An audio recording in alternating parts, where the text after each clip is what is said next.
alegria grande de podermos estar juntos nesse sábado, dia 23 de outubro, esse mês dedicado ao Rosário, dedicado à Virgem Maria, e cada sábado é um dia especial para meditarmos no coração da Virgem Maria a Palavra de Deus. A Virgem Maria foi aquela que guardou a Palavra de Deus no seu coração e por isso ela pode nos ensinar também a meditar a Palavra.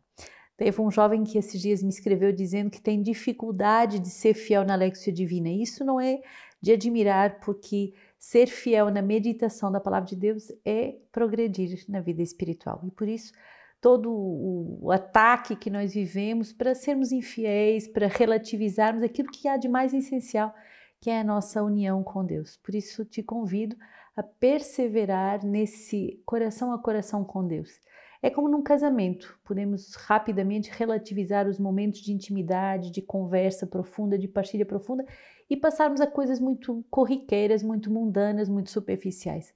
Nós somos chamados a viver com Deus uma relação de amor muito profunda e isso exige um esforço, isso exige planejarmos pôr em primeiro lugar a relação de amor com Deus. Por isso lhe convido e que esse programa seja não um substituto do seu relacionamento pessoal com Deus, mas uma ajuda a que de fato priorize esse encontro marcado com Nosso Senhor. Continuamos essa leitura da carta aos Romanos, que é a carta por excelência de Paulo, a carta da misericórdia. Romanos 8, 1 a 11. Portanto, não existe mais condenação para aqueles que estão em Cristo Jesus. A lei do Espírito da vida em Cristo Jesus te libertou da lei do pecado e da morte. De fato, coisa impossível à lei, porque enfraquecida pela carne, Deus, enviando o seu próprio Filho numa carne semelhante à do pecado e em vista do pecado, condenou o pecado na carne, a fim de que o preceito da lei se cumprisse em nós, que não vivemos segundo a carne, mas segundo o Espírito. Com efeito, os que vivem segundo a carne desejam as coisas da carne, e os que vivem segundo o Espírito, as coisas que são do Espírito. De fato, o desejo da carne é morte, ao passo que o desejo do Espírito é vida e paz. Uma vez que o desejo da carne é inimigo de Deus, pois ele não se submete à lei de Deus e nem o pode, pois os que estão na carne não podem agradar a Deus. Vós não estáis na carne, mas no Espírito. Se é verdade que o Espírito de Deus habita em vós, pois quem não tem o Espírito de Cristo não pertence a ele. Se, porém, Cristo está em vós, o corpo está morto pelo pecado, mas o Espírito é vida pela justiça. E o Espírito daquele que ressuscitou de Jesus dentre os mortos habita em vós, aquele que ressuscitou Cristo Jesus dentre os mortos dará a vida também a vossos corpos mortais, mediante o Espírito que habita em vós. São Paulo nos exorta, com essa passagem, a vivermos uma vida verdadeiramente animada pelo Espírito Santo.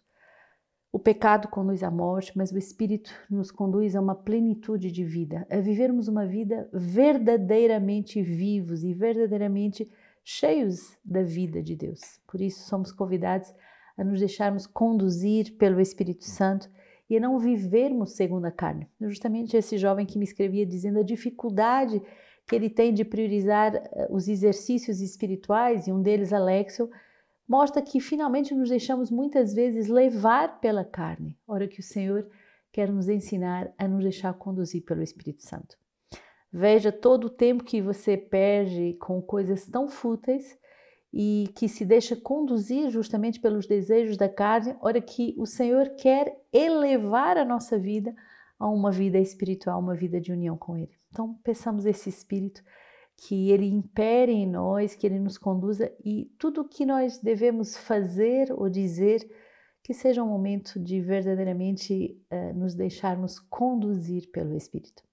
Quando estive em Roma, estive perto de uma santa, os escritos de uma santa que se chama Santa Paulina, ela está em processo, né, de canonização, e ela não é a Paulina do Brasil, mas é a Paulina da França, e ela dizia: tudo o que eu aprendi aos pés do Senhor.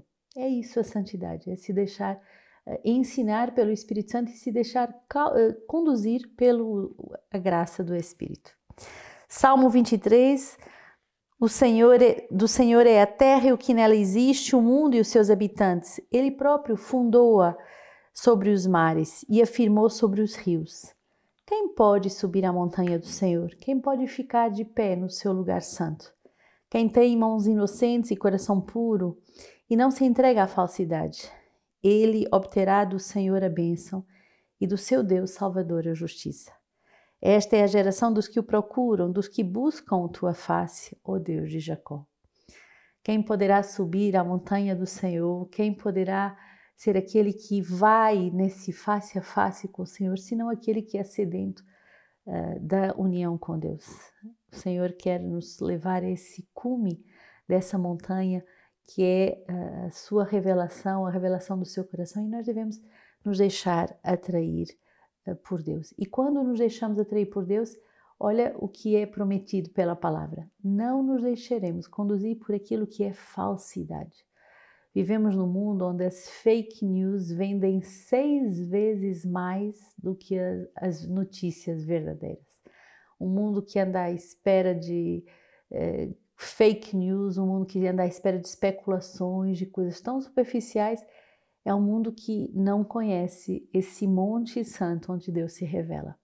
Mas ao contrário, nós somos chamados a elevar o mundo conosco e a dar-lhe sede de altura, a dar-lhe sede de plenitude, a dar-lhe sede de vida nova. Por isso, cada vez que você e eu subimos a montanha do Senhor, não nos deixamos arrastar pelo caminho de falsidade e também ajudamos o mundo a encontrar essa verdadeira vida que é a vida com Deus.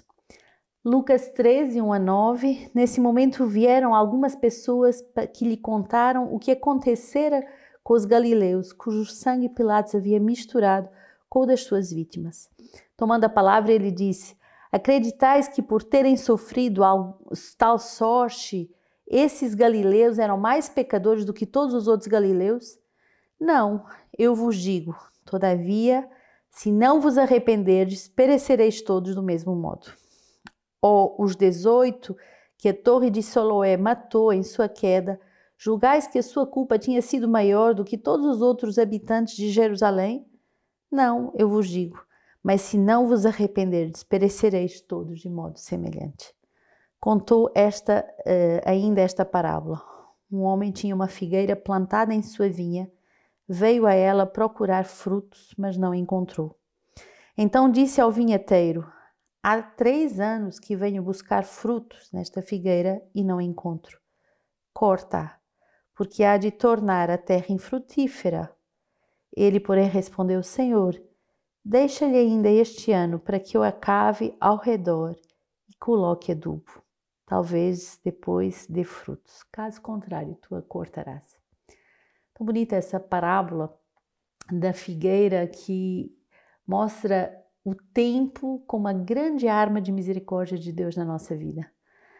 Muitas vezes nós, face à infertilidade da nossa vida, à esterilidade da nossa vida, temos tentação de dizer: é preciso cortar, é preciso não posso perseverar nessa vida espiritual ou nessa atitude, devo acabar, devo me dar por derrotado. E o Senhor nos diz: espera mais um ano, dá mais um tempo à tua conversão, ao arrependimento, dá mais um tempo para amadurecer.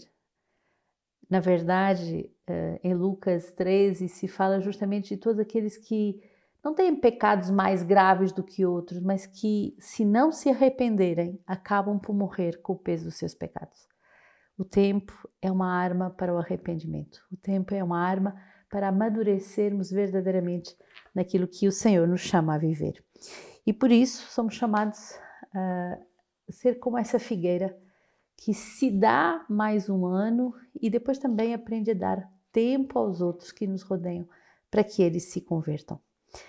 Hoje celebramos esse santo São João Capistrano, que nasce na Itália em 1386, cheio de talentos. Ele vai estudar Direito na Universidade de Perusa, é casado, nomeado governador de uma cidade da Itália e acaba preso por intrigas políticas.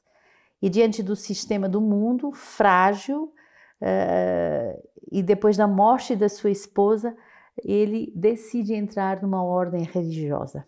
Com o objetivo, João teve a coragem de vender todos os seus bens, de pagar o resgate de sua missão e de dar o resto aos pobres e de depois subir de seguir Jesus como São Francisco de Assis, pobre, completamente pobre, para que Jesus seja o seu único tesouro. O superior da ordem, conhecendo os antecedentes de João, submeteu a duras provas na sua vocação. E tudo João aceitou com muita humildade e muita paciência. Foi ordenado sacerdote e viveu um ministério de pregação muito inspirado pelo Espírito Santo. E vivia uma vida de profunda mortificação. Atravessou toda a Europa descalço, foi um escritor fecundo e consumido pelo seu trabalho. Então, foi embaixador de vários papas com missões muito difíceis e consumido pelo seu trabalho de pregador e também de diplomata, ele alcançou muitos êxitos para o Evangelho. 3 vezes os sumos sacerdotes, os sumos pontífices quiseram nomeá-lo bispo de importantes cidades, mas ele preferiu ser um simples pregador. E sem títulos honoríficos, decidiu continuar a pregar o Evangelho.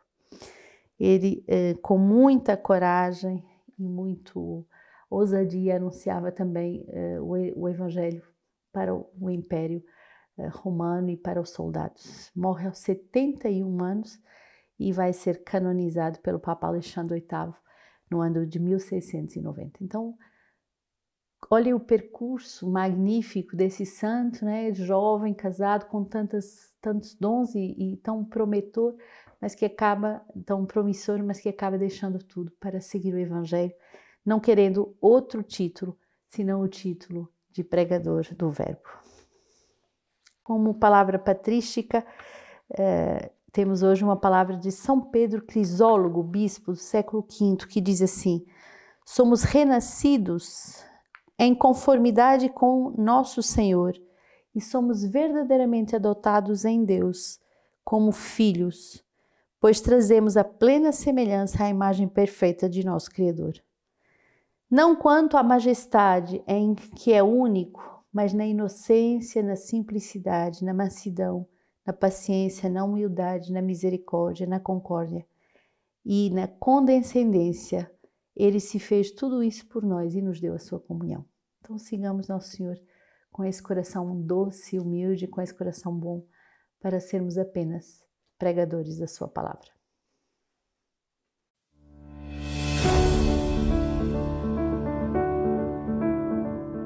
Olá, irmãos, me chamo Nora Núbia, sou missionária da Comunidade Sementes do Verbo, faço o caminho à vida consagrada na etapa do noviciado. Atualmente estou na missão do Rio de Janeiro, na Casa São Francisco de Sales, mas com muita alegria me preparo para a missão em Moçambique, na África, lá onde nossas irmãs já trabalham e ajudam na creche, juntamente com a Fazenda da Esperança. Nós iremos para reforçar essa equipe e juntas evangelizarmos não só as crianças, mas também todas as famílias que ali moram. Eu sou formada em pedagogia, por isso hoje desejo ofertar tudo aquilo que um dia eu aprendi e que Deus me concedeu a graça de aprender, desejo ofertar de forma muito livre e muito feliz a ajudar todas essas crianças que lá moram. Por isso hoje eu quero deixar esse convite a vocês que me veem. Ajude-nos a continuar essa missão, ajude-nos a continuar essa obra e evangelizar. Nos ajude a cada uma dessas crianças da África.